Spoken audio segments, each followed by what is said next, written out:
Praise God! Hallelujah! God is good! All the time. Amen. Praise the Lord. Salamat sa mga hinilang ng Diyos sa Jesus my life. Amen. At meron lang natin bisita si Daddy. Sila rin kayo daw. Okay. Hindi na yung bisita. So, welcome back na lang. Amen. Walang bisita dito. Amen. Praise the Lord. Salamat sa Panginoong Diyos sa buhay dahil ang dami man pong ginawa, no? Ang mga panahon, no? Sa atin, ang dami ginawa sa Satanas, no? Sa ating mga buhay. Lahat ng mga pangit na bagay, pinangyayari o ginaganap niya sa ating buhay, kalungkutan, kabiguan, kabalisan, takot, pangamba, ginagawa niya. Ngunit salamat sa Diyos dahil sa Diyos ang papuri, dahil wala po tayong ibang pupuntahan kundi ang Diyos. Amen. Kaya huwag po tayong iiwalay sa Diyos kasi tanging po siya lamang ang ating pong pag-asa sa buhay. Lalo po napakasama po ngayon ang mundo, napakagulo ng bansang Pilipinas. Amen. So tanging pananalangin lang po ng mga tunay na anak ng Diyos, ang pinapakinggan ng Diyos, na we do believe na ang mga nangyayari sa bansang Pilipinas ngayon, hindi nagkakaisa ang ating mga government officials, nagsisiraan, minsan dahil na rin sa kapangyarihan. Amen? Ang gusto lahat, nasa power, nasa posisyon. Amen? Pero hindi nila alam na dapat ang iposisyon natin sa buong daigdig, sa bansang Pilipinas ay si Jesus Christ lang. Amen? Pag si Jesus Christ nakapwesto sa bansang Pilipinas at lahat ay mag-humble, manalangin. Amen po ba? Isisik po ang face ng Lord. Amen po ba? Amen. At tumingin ng tawad sa Diyos.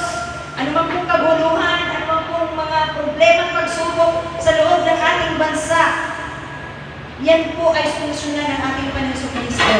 Amen? Amen. Hindi yata ka naniniwala eh. Amen. Praise the Lord. Tanging si Jesus lang po ang magsusolusyon sa lahat sa kabuluhan po ng ating gobyerno ngayon. Naniniwala po ba tayo doon? Amen. Pinapunto-punto ni Satanas sa kanilang mga ulo, pinag-away-away sila ni Satanas. Kasi kung ang Diyos po ang naghari sa palasyo, eh ang Diyos po ay mabuti. Amen? Hindi siya gagawa ng masama. Hindi sila pag-aawahin ng Diyos. Amen po ba? Hindi ang Diyos po mabuti. Amen po ba? Kaya we need to pray for our country. Amen po ba? Dapat lagi po kasama ang ating bansa sa ating pananalangin. Amen? Amen. Praise the Lord.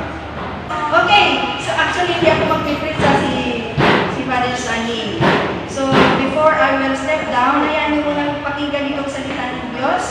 Okay, last week, alam po natin na ipagpatuloy ko pala yung half ng verse ng chapter 13, verse 22. So alam po natin na si Jesus Christ, sa kanyang kapanahunan ay mahilig po siyang magkwento patungkol po sa talinghaga.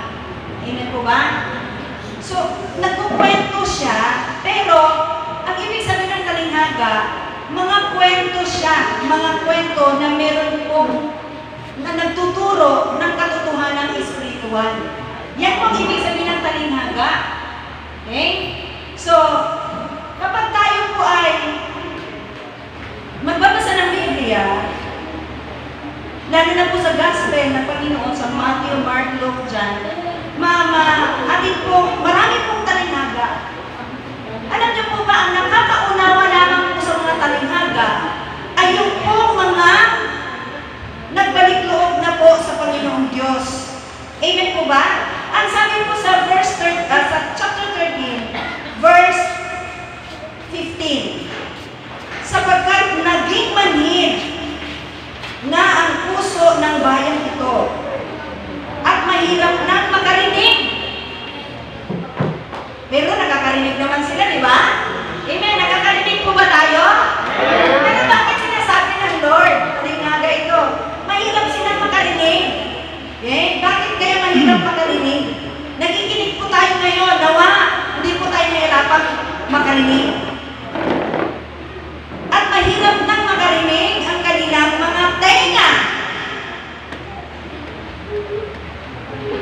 At ipinikit nila ang kanilang mga mata. Pero may mata. Ipinikit nga lang. Okay? Baka ang kanilang mga matay, mga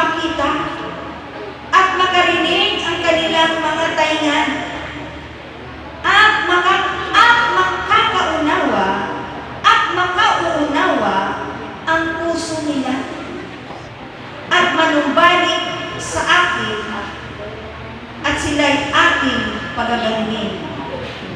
Sa 16, ngunit mapalad ang inyong mga mata, Jesus my life,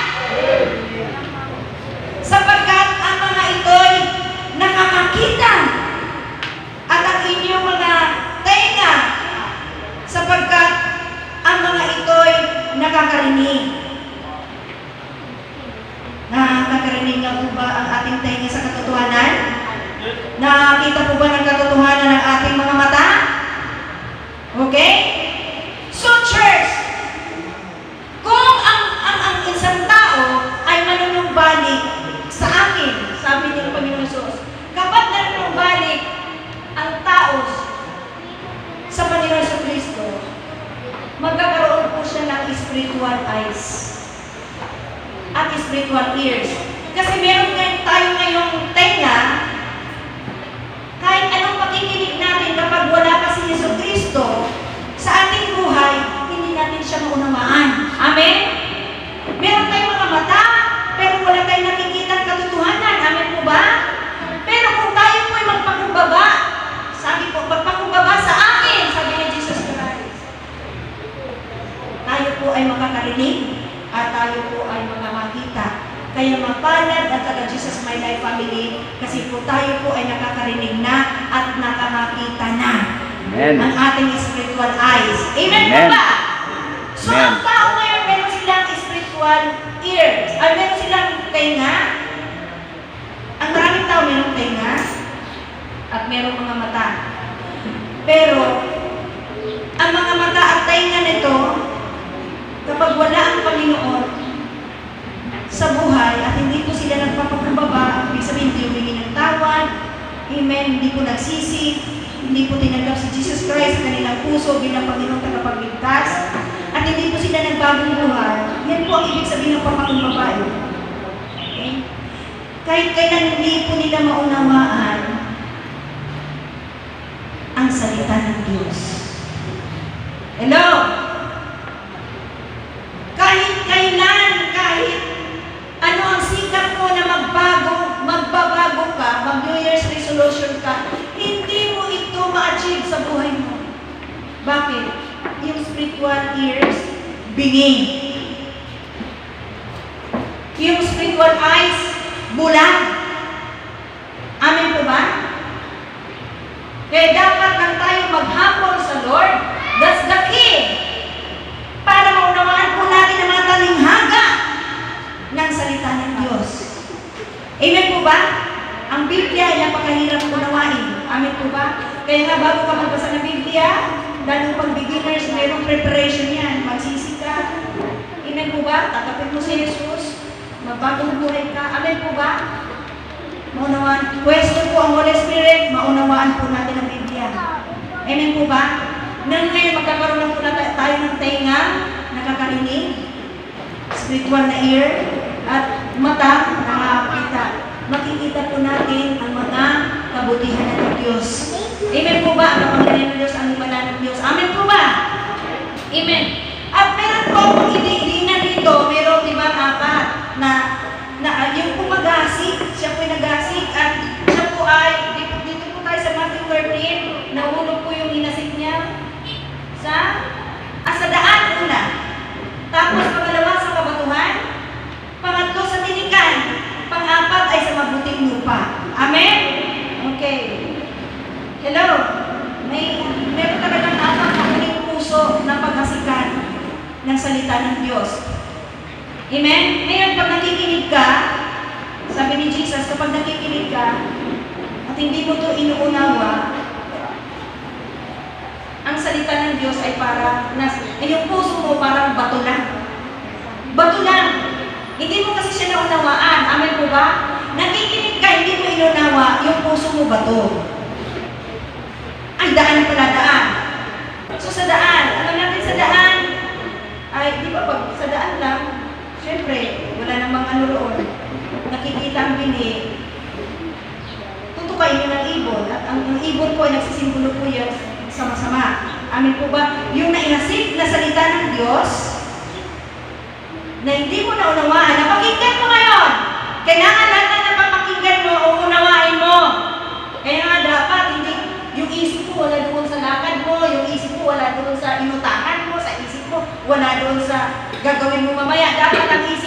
Panginoon ngayon.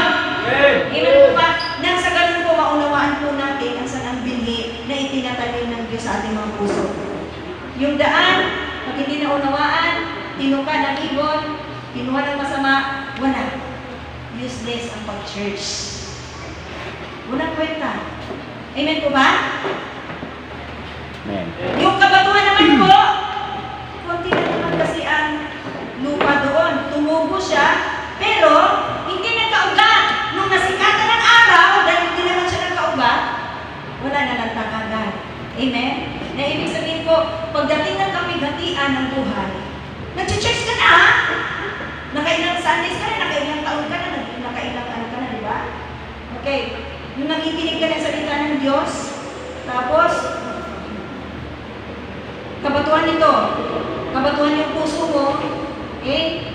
So, hindi siya nagkaugat ng malalim, na dahil sa kapighatian at pag-uusig. Mga kapatid, tandaan po natin palagi na sa ating buhay, nakasunod tayo o hindi nakasunod sa Diyos, may kapighatian talaga ang buhay. Amen. May pag-iyak, may kalungkutan. Amen po ba? Hello? May pangamba. Meron po talagang mga kapighatian na ating maranasan na sa Diyos o wala. Kaya pipiliin po natin, pagdating po sa buhay, ng pagpipili, piliin po natin na nasa Diyos po tayo dahil tanging Diyos lamang po ang magbigay ng kagaanang solusyon na sa Diyos ang lahat ng solusyon ng ating kapighatian. Kapag wala ka sa Diyos, mabibigatan ka. Pwedeng magbigti ka pa. Amen po ba? Kasi nawawalan ka na ng pag-asa. Susunod ka ni Satanas, magbigti ka na, magsuicide ka na, tumalon ka na sa tulong, tumalon ka na sa building. Nang sa ganun matapos na ka ng problema. Yun po pinakamalaking problema. Dahil, alam niyo po ba sa pagdating ng kamatayan, lilipat lang po tayo ng lugar. Lagi ko sinasabi, di ba? In 5 seconds, kapag namatay tayo, pag naulagutan tayo ng hininga, paglabas ng ating kaluluwa, lilipat lang po yan ng lugar. Ikaw pa rin yan, lumilipat ng lugar. At dalawa na lilipatan natin. Hades at Abraham's bosom, yan po tinatawag na paraiso. Amen? While waiting for the second judgment, the second coming of Christ. Nanawan niyo po ba ako? So, ang mga nangamatay, meron pong temporary place yan. Ang mabuti nasa paraiso, ang masama ay nasa Hades. Temporary place po yun, pero sa Hades ay mainit na rin. Pero may mas mainit pa yung lawa ng apoy. At hindi ko pangarap ng Diyos na mapunta ang tao doon dahil mahal po niya ang tao. Ayaw ng Diyos mapunta ka roon dahil mahal ka ng Diyos. Gusto, inihanda po ng Diyos yun para kay Satanas at sa mga demonyo. Kaya lang si Satanas, syempre, alam niya ang destinasyon niya eh. Na doon siya, hindi siya papayag na hindi ka isasama. Kaya huwag kang sumama. Patuloy kang sumamba. Patuloy kang sumunod sa Diyos. Amen? Nanalo ba natin, church? Malakpakan po natin ito sa Diyos. So church, ito pong sa tinikan na nahulog, basahin po natin ang verse 22. Ang napahasik sa mga tinikan ay yung nakikinig ng salita. Kagaya po natin ngayon, nakikinig ng salita. Ngunit, ang kabalisahan, sabihin po natin kabalisahan, layas. Hello? Ngunit ang kabalisahan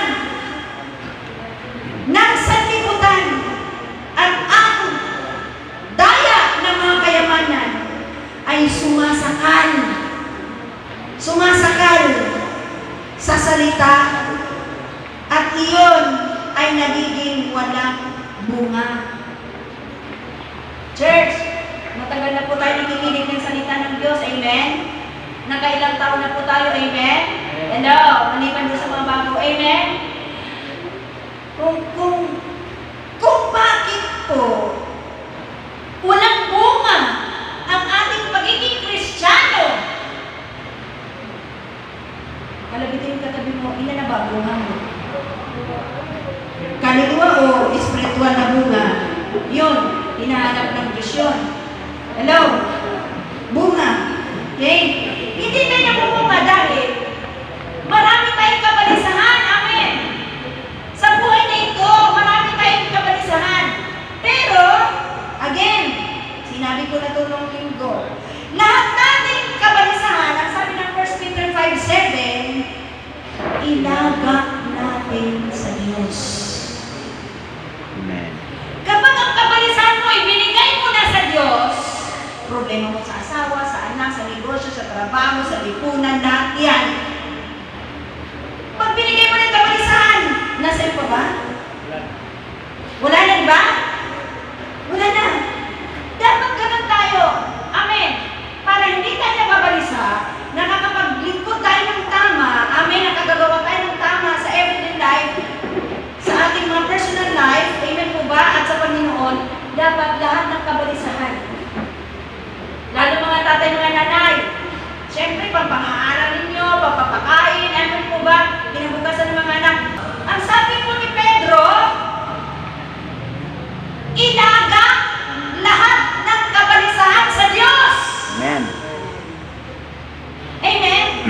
Kaya sikapin po natin bago tayo umuwi na ilagat mo na sa Diyos lahat ng problema mo. Amen? Pag-uwi mo, mag-smile ka kasi iniwan mo na sa Diyos. Pumayapa ka para mag-glowing ka, magmukhang ubas ka hindi pasas. Amen po ba? Kasi pag ang ano bang nagpapatanda ng mabilis sa tao? Yung kabalisahan. Kasi nga, lagi ng pasan-pasan, hindi niya alam kailangan lang palang ibigay sa Diyos. Amen? At pag binigay mo na sa Diyos, uunahin mo na ngayon ang Diyos. Di ba? Ang sabi ng Matthew 6:33, ano? Seek ye first.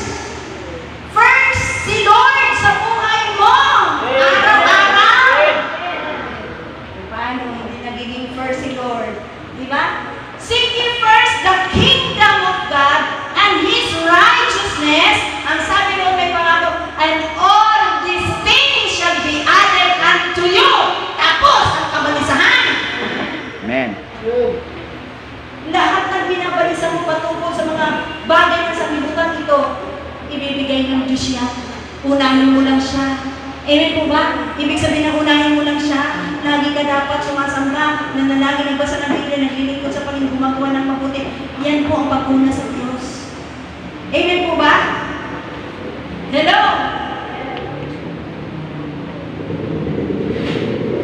I hope and pray na naunawaan po natin dahil ito po yung napakalaga. Amen? So church, again, bakit kayo inulit ni Lord ko? Again, siguro marami pang nababalisa. Nire-remind tayo ulit ng Lord ngayon, Jesus is my life. Lahat ng bigat natin, lahat ng kabalisan, ibigay na sa Diyos. Ilagak na sa Diyos. Nang sa ganoon hindi ka maapektuhan sa magsamba. Amen? May sakit at karamdaman ka, ibigay sa Diyos. Tingnan mo.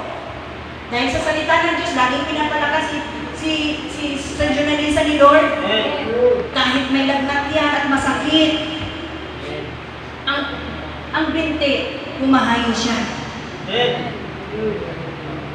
Kahit po may lagnat at masakit ang binti, kasi lagi kong ginaganyan. Pero nakikiramdam na ako, sabi ko, gamitan mo yung kapangyarihan mo ha, mamaya kausapin mo yan. Kasi gusto ko, kayo gumamit ng power sa kapag kayo pag-pray. Amen. Wala ko sinabi, uminom ka ng paracetamol. Wala ko sinabi gano'n. May sinabi ba akong gano'n?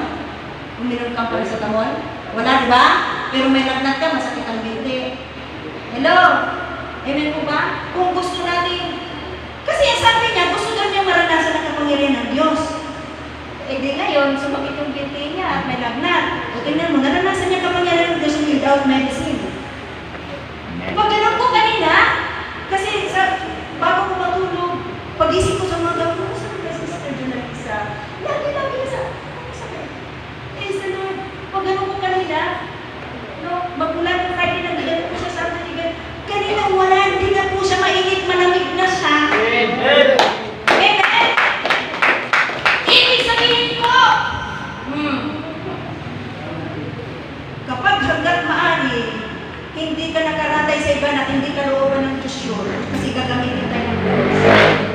Use your authority, use your power.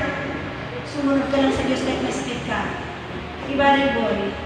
Narinig ko, hindi sasayaw sa anniversary. Kasi hindi siya nakapag-practice. Meron naman din naman siyang dahilan, di ba? Pero ako bilang pastor, ang Diyos sa buhay ko, hindi ako gumagawa. Pare boy!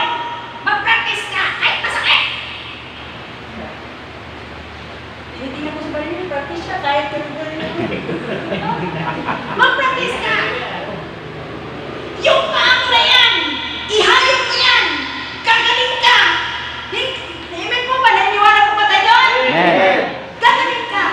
Tingnan mo, kung pakikinggan natin yung sinabi ng Diablo na huwag ka nang sumayon. Buti na lang, may Diyos sa buhay ni Pastor ka. Hindi!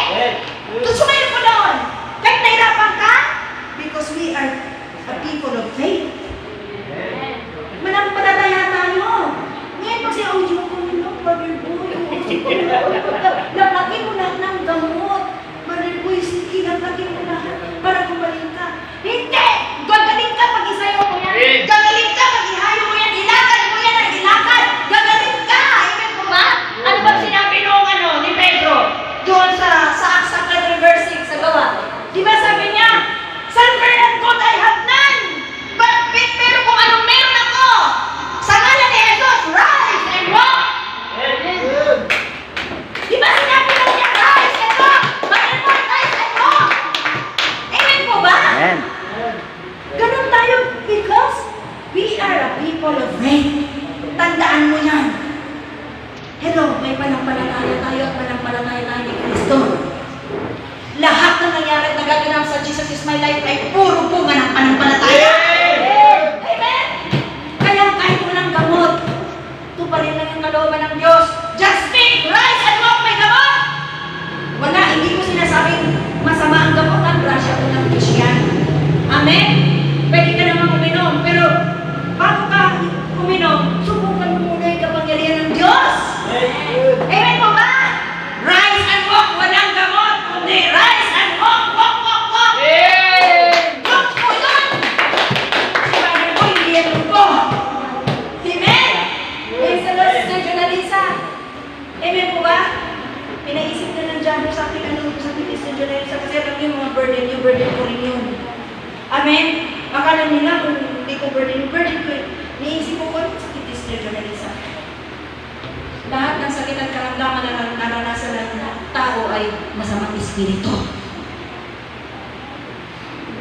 Amen? Kaya Jesus, my life, use your power. In the name of Jesus. Balisan ko punta na sorry, I'm late. Ay, late ba ako? Sumobra. Ligo.